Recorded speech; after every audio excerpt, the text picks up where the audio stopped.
come quite a long ways on updating upgrading my dumpster trailer. I've shown you guys the distribution box. I'll show you that again. I kind of updated it a little bit, changed it around some. I got my backup lights and my emergency beacon lights, whatever you want to call those. I got those hooked up and hooked to the truck. So for anybody out there with an F-250 that has the upfitter switches, I'll show you how I did that. So far, I'm pretty happy. Got my wireless remote working. I'll show you the complications I had with that. First, let me show you the complications I had with my remote system. So as you can see here, I do have 2 diodes.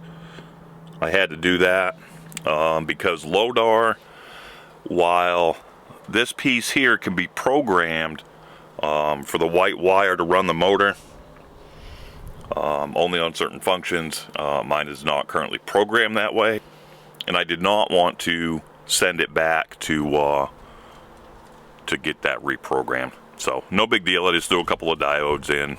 It's like I had said before, it's pretty industry standard. So got that wired up to the winch and the hydraulics. Okay, now part I'm most proud of is this distribution box.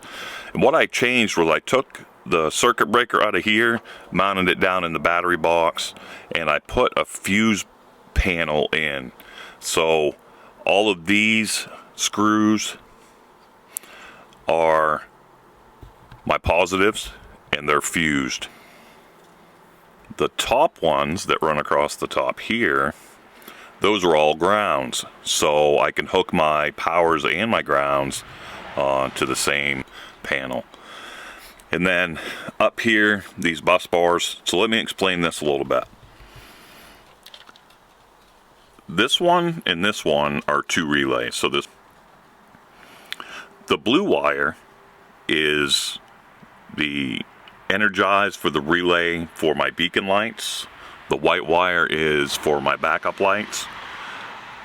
These 2 wires here I have coming from the truck from my upfitter switches. Okay, that goes all the way down, follows my normal cable, and I was able to plug in right here and run that cable all the way to the front. So let's go see what that looks like real quick. Depending on what year Ford you have, my upfitter switches are on the driver's side. Some of them are on the passenger side. Okay, you have this big bundle of wires that go to nothing, and they're fused in this fuse panel. Okay, those run all those relays. So flip a switch inside. Let me show you that in case somebody does not have a Ford. Up on the top there, about there, I've got 6 switches. When you flip those switches, activates one of these relays, pushes power out of one of these pigtails. Okay, I have 2 wired in, one for my backup lights on the trailer, one for my warning lights. Okay, with the key on, I set this up for 3 and 4 on my upfitter switch.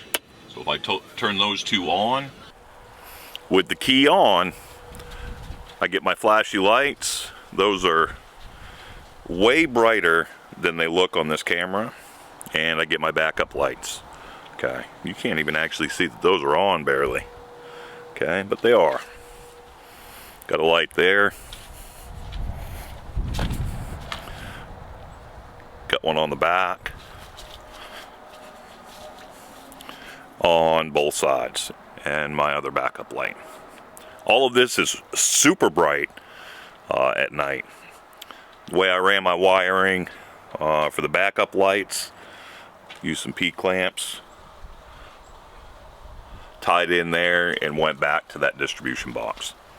So that's the update on the dumpster trailer upgrade. So thanks for watching, and don't forget, subscribe.